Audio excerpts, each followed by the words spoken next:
So we'll be setting up a Windows 11 virtual machine today. First prerequisite we need to make sure is we have virtualization enabled, so go ahead and open up your task manager, Control Delete, and go to Performance. Click on CPU. We need virtualization enabled, so by default it is enabled on most new Windows devices, so I wouldn't worry about that, but it still needs to be enabled.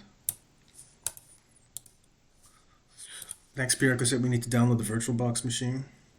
You can find that under Downloads, VirtualBox Downloads, and we're using Windows 7.0 host today, so get that.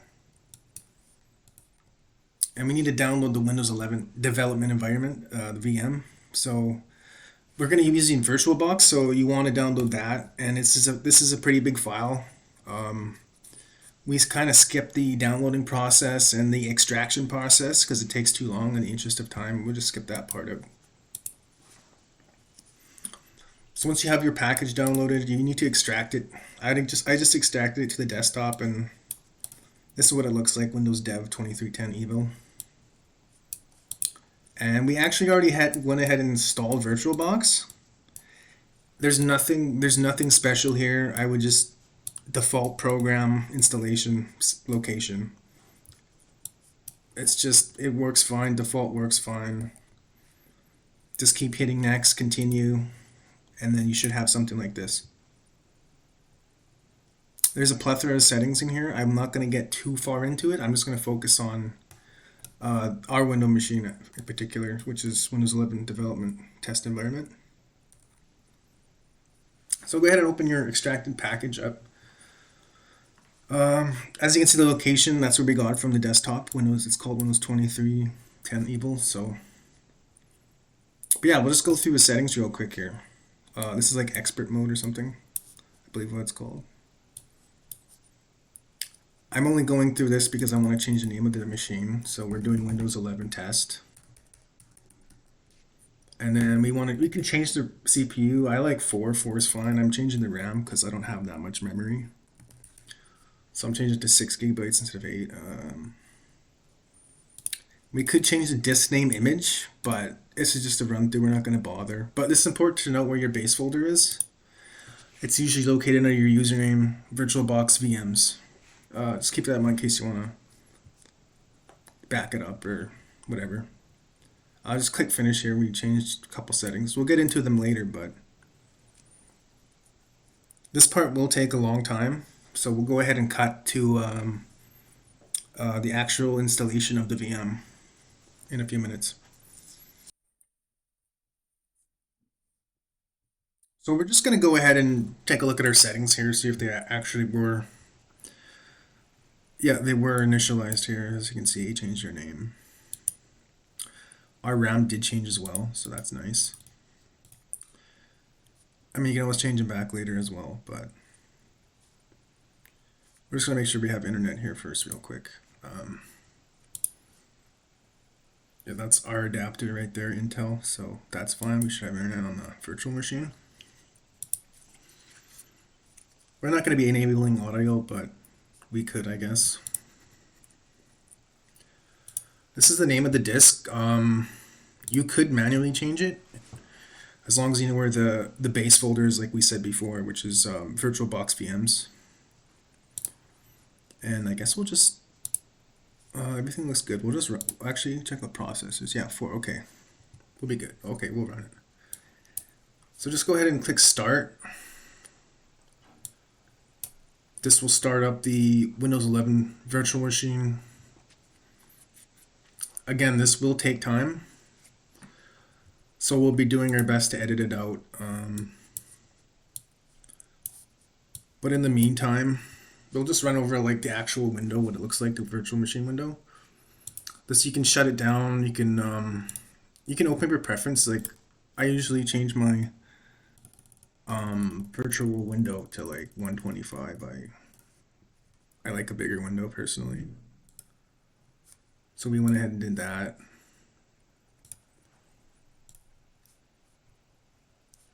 Suppose you can change your input as well here. Like there's the controls, but we're not really worrying about that. We can't actually edit the settings here while the machine's running, but I just wanted to see if it actually, yeah, so all our settings are still functional, so that's good.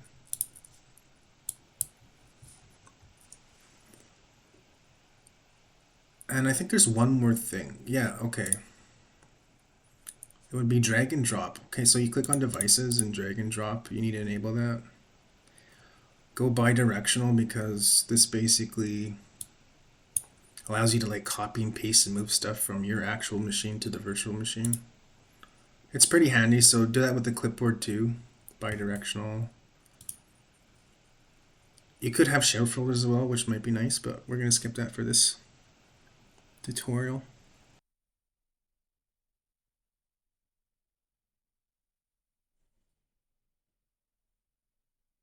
So this part takes a while as well. Like the VM is set up in the virtual machine, Oracle.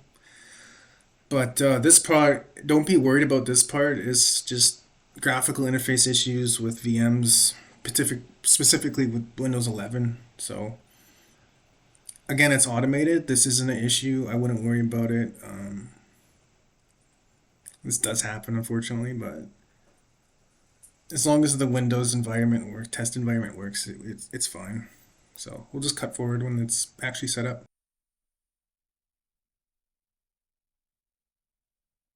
All right, looks like our Windows actually did boot it up successfully. So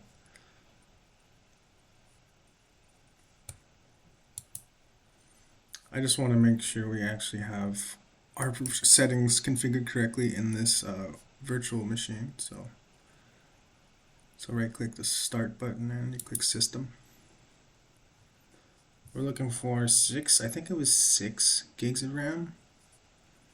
So yeah, we got 5.87, that's close enough. And it's the device name. You can change this as well if you want, but we left it as default in this case.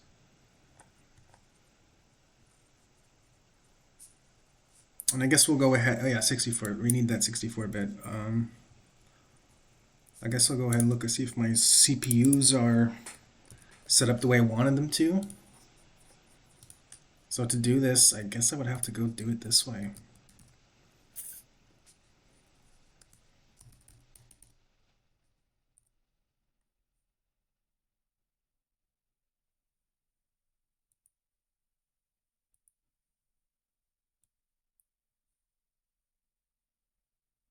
We got our virtual processors at 4, so that's what we set it to. That's good.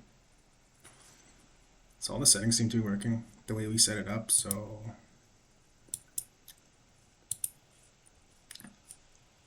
again, we could allocate it more resources to have it run better, but in this case, it's just a quick little setup demo. We're not going to be bothering with specific specifications.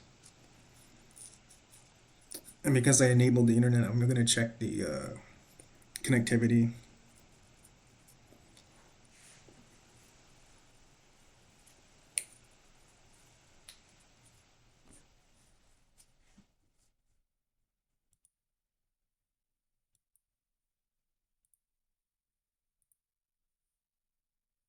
Let's go ahead and access random website like Google. Let me take that in wrong, so